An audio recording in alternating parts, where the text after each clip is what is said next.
Hi, it's Cammy. Charlie talks football.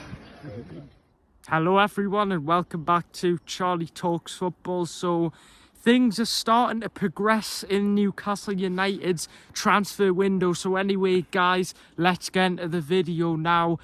One of the main targets for Newcastle this summer is Malick Thiaw, the AC Milan centre-back. Now, it's been reported by the Times that Malick Thiaw is actually open to a move to Newcastle. And this is a big boost, isn't it, Dad? Because, of course, it means that it seems like the player's given his green light to join in Newcastle. Yes, he's currently at AC Milan. I think, is he about 23-year-old? 22, I think. 22 or 23-year-old. Really good player. And we are desperate for another centre-back. So we do need to get someone in, and we do need to get someone in fast, and there's other areas we need to strengthen in. So it's good news. It's just, I think they're working on it at the minute, and it's just reports are saying personal terms have been agreed. I don't know if that's true, but also that there's still work to be done on agreeing a fee with AC Milan. I think they want 35 million and Newcastle are willing to pay 25, so there's still a little bit of a gap, but of course regarding negotiations that can be solved pretty quickly. Fingers crossed they can meet in between and that he can come across and get his medical done, and then it'll be another really good signing for the team, because we desperately need another centre half with injuries we've got in that area. The question is, would he actually end up starting? I think he certainly would. Possibly, yeah. I mean, he's young, but, you know, I'm sure he's talented enough to start. I've only seen him play a couple of times, but he's always impressed us. He's quite physical and strong, good on one-on-one duels, so good on the ball. So I think he'd suit our team really well. But it's again Newcastle going back to AC Milan for the second time in a row after TONALI. So hopefully this transfer, you know, goes off to a bit more of a smooth start. That's right, and hopefully he has a better than things went with TONALI, but he was playing in a friendly against Burnley yesterday, was it? And I think he scored a goal and set up two.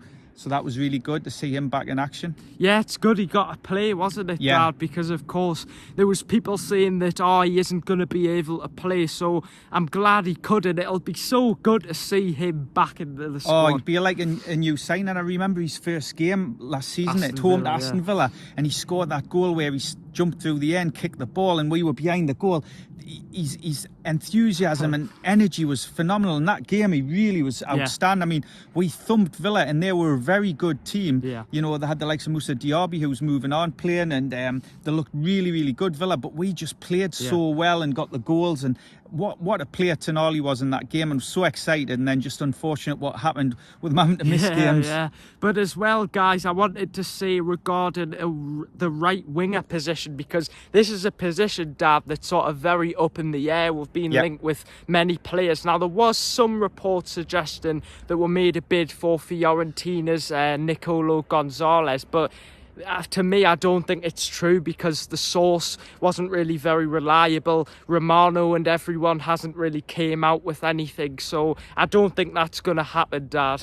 Yeah, I don't know if that's going to happen. We're going to be linked with lots of players, and it's just trying to fathom out which are genuine ones. And like we keep saying, there might be one that comes out of the blue, a bit like Isaac. But the club also trying to move on players. The likes of Ryan Fraser is training with the under-21s. They can't agree a fee with Southampton, I don't think, and he's wanting a payoff to leave the club of $3 million, it's reported, which is crazy. And there's other players like Matt Targett, who the club are perhaps wanting to move on as well. You know, we need to get these players out of the club if they've not planned as part of the squad, and get some money in, get wages off, so we can reinvest that money in new players.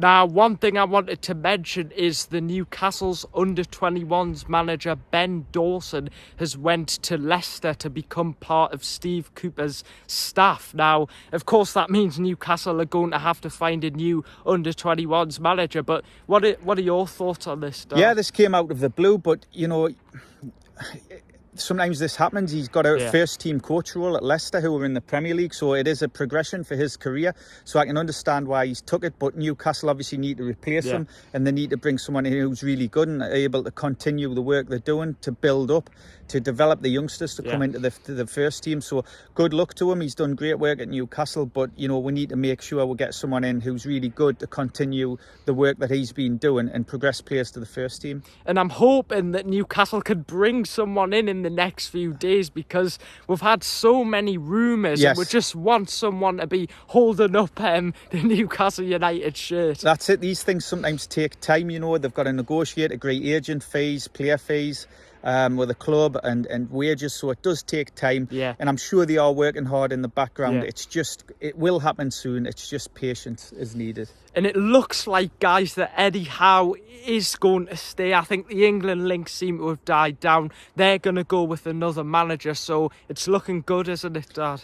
Yeah, fingers crossed he will stay. I think he will, unless something drastic happens. Yeah. But, you know, if he can get the players in he wants, he loves being Newcastle manager, so that's good. It's just, obviously, there's been a lot of changes in a short space of time, and he'll want reassurance over those, what say he's got on players coming in and how to move the club forward. But, you know, really exciting for the first game of the season. Yeah. It's not too far away against Southampton at home. Yeah, it's exciting. We will be going to that game. We just found out today that we've got tickets, so we're really pleased about that. But I wanted to ask you, Dad, sort of some early predictions regarding the game. How do you think it's going to go? Well, you know, Southampton will have a spring in the step because they've just been promoted to the Premier League again after being relegated. So, you know, they'll be giving it their all. But Newcastle should have too much for them. So I expect us to win by a couple of goals.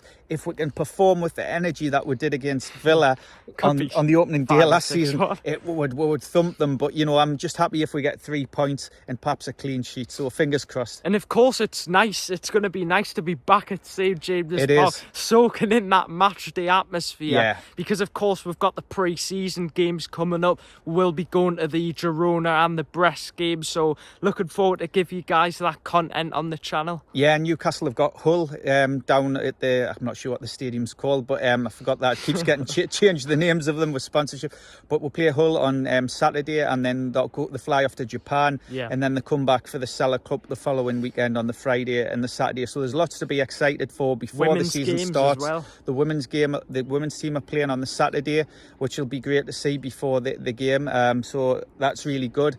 And just then getting ready for the big opener against Southampton. So let's get some signings over the line and create some excitement. And I think as well, Dad, you do make a good point, because I think we've sort of gotten over that point where, you know, we're just getting linked with all sorts of players. And now it seems like we're finally, you know, there's two names that are coming out. Of course, you've got Malick Thiaw, the right wing is a little bit in the air at the minute, but I'm really hoping that we could stop talking about players linked to Newcastle, and we could finally start, you know, talking about players who have actually signed to Newcastle. So anyway, guys, I hope you enjoyed the video. Make sure to leave a like as always.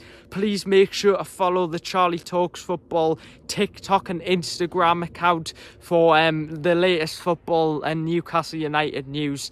Anyway, guys, make sure to subscribe. Thanks for the support recently, because it's been great. We've had fantastic support on all the videos, so keep doing what you're doing, and if you can, please subscribe, because it helps to grow the channel, it helps to improve, and it helps us to produce better content for you guys. So thank you guys for watching. See you in the next one. Bye. Bye.